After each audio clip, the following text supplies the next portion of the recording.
नमस्कार, सत श्री अकाल। आज हमारे साथ कमांडो रमेश्वर शेरौन जी हैं जो कारगिल की वॉर में और होटल ताज 26/11 के बैटल वॉरियर हैं। और आज का दिन जो सारे भारत के लिए एक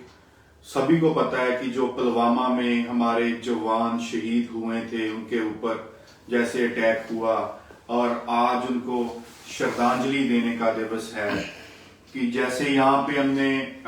दिल्ली बॉर्डर्स के ऊपर भी आज शाम को कैंडल मार्च रखा है। और आइए इनके साथ बात करते हैं कि कमांडो रमेश्वर जी का क्या आपको संदेश है इसके ऊपर। सबसे पहले तो सभी साथियों को जय हिंद और जय जवान जय किसान। जय किसान इसलिए कि आज जो हालत किसान की हो रखी है, मेरी समझ से किसान का जिंदा रहना ही मुश्किल हो रखा है। रही बात आज की बात करें पुलवामा अटैक को लेकर के, तो आपने शब्द स्टार्ट में लिया कि शहीद, तो मेरा तो इसी शब्द के ऊपर ही कहीं ना कहीं है ना विचार करने का मन करता है कि शहीद, क्योंकि पुलवामा के अंदर जो साथी हमारे शहीद हुए हैं जी, और स्पष्ट रूप से ये है कि वतन के लिए उन्होंने अपनी शहादत दी है। लेकिन क्या हमारे जो अब फिलहाल के जो हालात हैं, पैरामिलिट्री फोर्सेस की बात करूंगा मैं, हालांकि मैं इंडियन आर्मी से ताल्लुक रखता था और अभी एक्स सर्विसमैन हूं, तो मैं एक फौजी रहा हूं, कमांडो रहा हूं। बट अगर पैरामिलिट्री की बात करते हैं जब हम, तो मेरी समझ से उन लोगों को, उन साथियों को जो अपने भाई पैरामिलिट्रीज में हैं, उनको शहीद लिखा भी नहीं जाता, उनको मृतक लिखा जाता है कि एक सिपाही मृतक है, एक कांस्टेबल मृतक। तो आज जब पूरा देश उनकी शहादत को नमन कर रहा है और कैंडल मार्च की जैसे हम बात कर रहे हैं, या पूरे सुबह से लोगों ने अपनी डीपी, जैसे फेसबुक की डीपी, फेसबुक का प्रोफाइल चेंज कर रखा है, लोग अपने व्हाट्सएप की डीपी चेंज करते हैं, सोशल मीडिया पे, इलेक्ट्रॉनिक मीडिया पे आप देखोगे पूरा दिन पुलवामा पुलवामा चल रहा होगा जी। लेकिन इसमें 2-3 अलग अलग वेरिएशन है। वो ये है कि क्या वो शहीद का दर्जा उनको है, या उन परिवारों से जिन लोगों के 40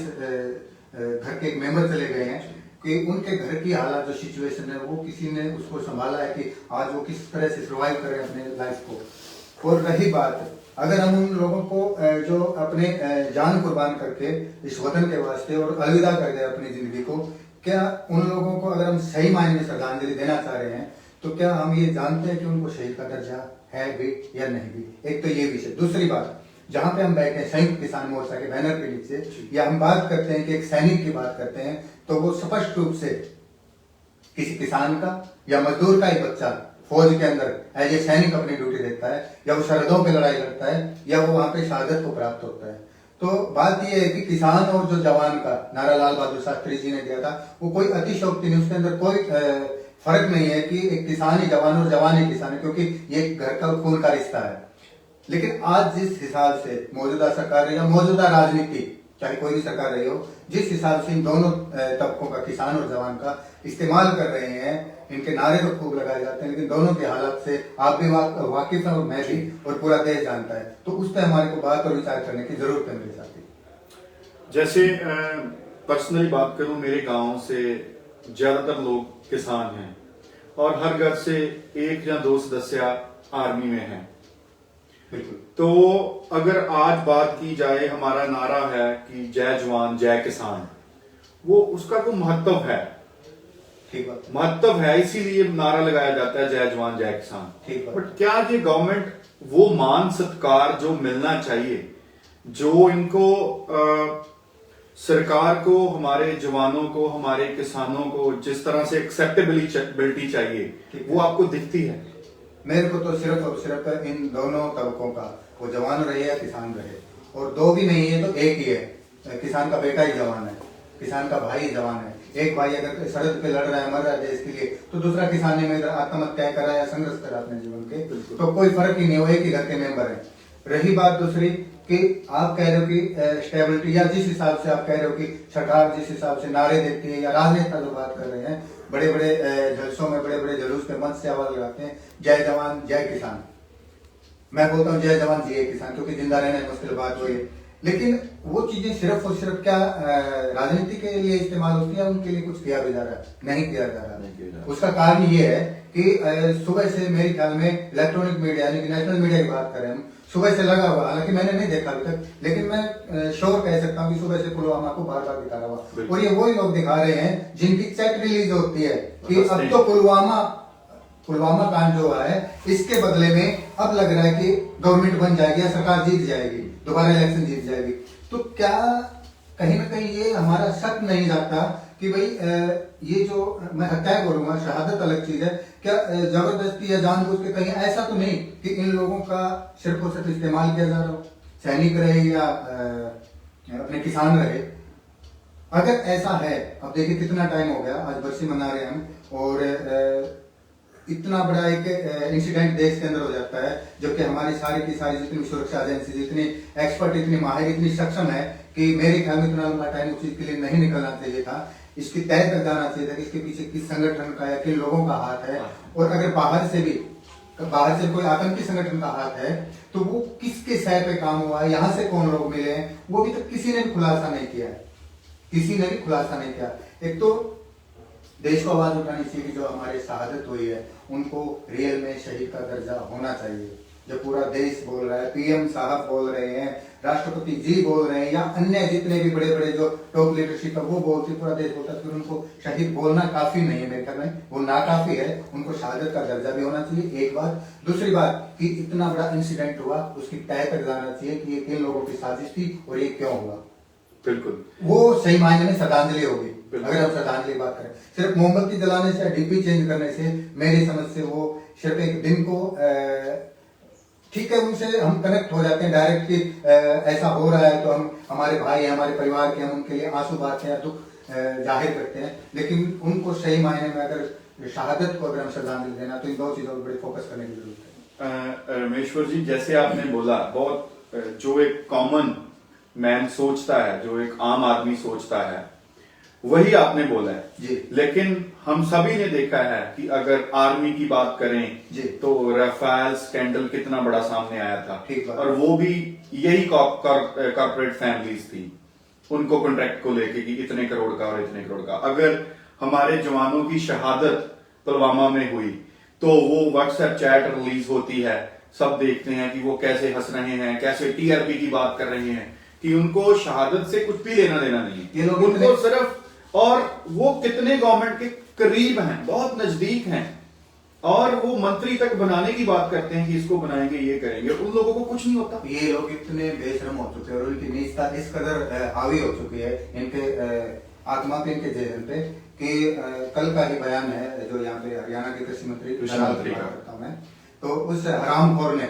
स्पष्ट रूप से हरामखोर बोलूंगा, कि वो जिस परिवार बैकग्राउंड से आता है, उनके बाप दादा कहीं ना कहीं किसानी से जुड़े थे, आज उस इंसान को शर्म नहीं आ रही क्या? राजनीतिक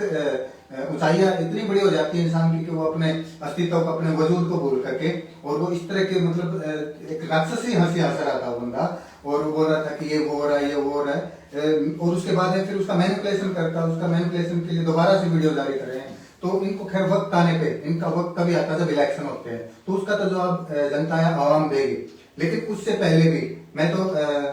आपके चैनल के माध्यम से सभी साथियों को एक चीज कहना चाहूंगा कि ये जो अभी किसान एजुकेशन के नाम से जो आंदोलन शुरू हुआ था, और आज सिर्फ वो किसान आंदोलन नहीं रहा, एक जन आंदोलन और एक क्रांति का रूप ले चुका है, और इस क्रांति के बाद बड़े बदलाव होने हैं, निश्चित तौर पे होंगे।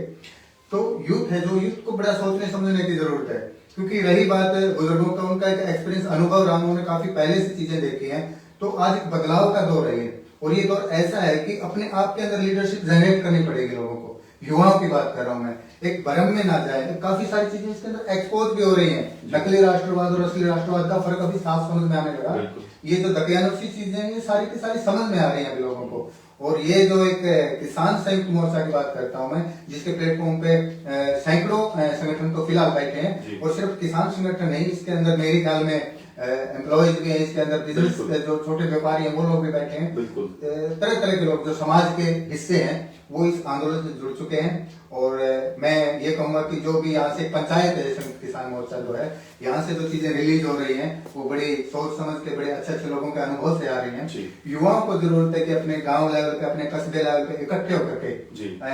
खुद को एक लीडर की तरह वहां पे काम करना चाहिए। और एक ये विचारों के परिवर्तन का दौर है, इसमें समझ में आना चाहिए कि हम सिर्फ एक दिन किसी चीज को मना लेने से, एक दिन जाहिर कर देने से उसको बदल नहीं सकते। वैचारिक रूप से जब तक हम इसको मजबूत नहीं करेंगे तो मेरे ख्याल में कुछ बदलाव नहीं होगा। एक बात मैं और आपको पूछना चाहता हूं, जो लोग सोशल मीडिया के ऊपर गलत पोस्टें डालते हैं, लीडरशिप को बदनाम करने की कोशिश करते हैं, क्या उन लोगों को, जो यहाँ पर हमारे बुजुर्ग, जो यहाँ पर हमारे लाखों लोग बैठे हैं, उनका दुख समझ नहीं आता कि वो लीडरशिप को टारगेट करके उन लोगों के ऊपर क्या इम्पैक्ट छोड़ रहे हैं? वो जो ट्रालियों के नीचे सोते हैं, बीच सोते हैं, और क्या कहना चाहते हैं ऐसे लोगों को? आप कैसे समझाना चाहते हैं? मेरे भाई, मैं तो एक ही चीज कहूंगा, दर्द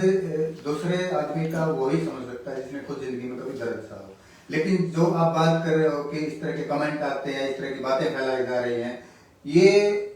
पर्टिकुलर किसी इंसान के नहीं है, ये कमेंट्स वगैरह है। एक्चुअली में आईटी सेल जो काम कर रहा है, दौर है जो, वो आईटी का दौर है, और जो मतलब इंफॉर्मेशन टेक्नोलॉजी की बात करते हैं तो उस तरह से वो चीज स्प्रेड कर रहे हैं। तो उसके पीछे बड़े बड़े उद्योगपति बैठे हैं, और आज जिस तरह से लोगों के सामने नाम आ रहे हैं, अंबानी की बात करें, अडानी की बात करें, क्योंकि मैं तो ये मानता हूँ, और आज देश समझ भी रहा है इस चीज को, चाहे वो पीएम के नाम पे मोदी रहे या कोई और आ जाए, वो चेहरा है सिर्फ टाइमली, परमानेंट नहीं है। वो जब तक उन लोगों के लिए काम करेगा तब तक वो चेहरा रहेगा, नहीं तो 4 दिन बाद उसको जीरो करके वो साइड कर देंगे। मीडिया इनके कंट्रोल में है, और पावर है जो पैसे की वो इनके हाथ में। इलेक्शन ये लोग करवा रहे हैं, पैसा उनको सारा फंडिंग वो करते हैं। अब पीएम साहब, मोदी साहब की बात करूंगा मैं, अगर वो अंदर से उनकी आत्मा ये भी कह रही होगी कि यार किसान लड़ तो अपने हक के लिए ठीक रहे हैं, और ये जो कानून के नाम पे जो कृषि कानून बोल रहे हैं, रियल में कॉर्पोरेट कानून है, ये जो थोपे जा रहे हैं इनके ऊपर, गलत थोप रहा हूं मैं, और अगर इनको हटा दूं तो अच्छी बात है। लेकिन जो यहाँ से तो दिल उनका बोल रहा होगा, आज समझ में आ रही है, लेकिन यहाँ से जो है ना, वो कुर्सी का लालच है ना, वो कहीं ना कहीं आड़े आता है कि जिस दिन ये कानून वापस किए जाएंगे उस दिन वो कुर्सी पे नहीं रहेंगे। तो मेन जो टारगेट है या मेन जो लक्ष्य है वो ये समझ में आने का चाहिए कि पब्लिक को या जनता को ये चीज आज स्पष्ट रूप से समझ में आने लग गई है। पहले लोग है ना सिर्फ राजनीतिक विरोध करते थे पार्टियों का, आज के दिन कॉर्पोरेट के जो कुछ घराने, चंद घराने जो देश को कैप्चर करना चाह रहे हैं हर तरह से, उन लोगों को टारगेट करें, मतलब समझ में आ रहा है। और ये बहुत बड़ी जीत है संयुक्त किसान मोर्चा की, जिसके बैनर के नीचे आज सैकड़ों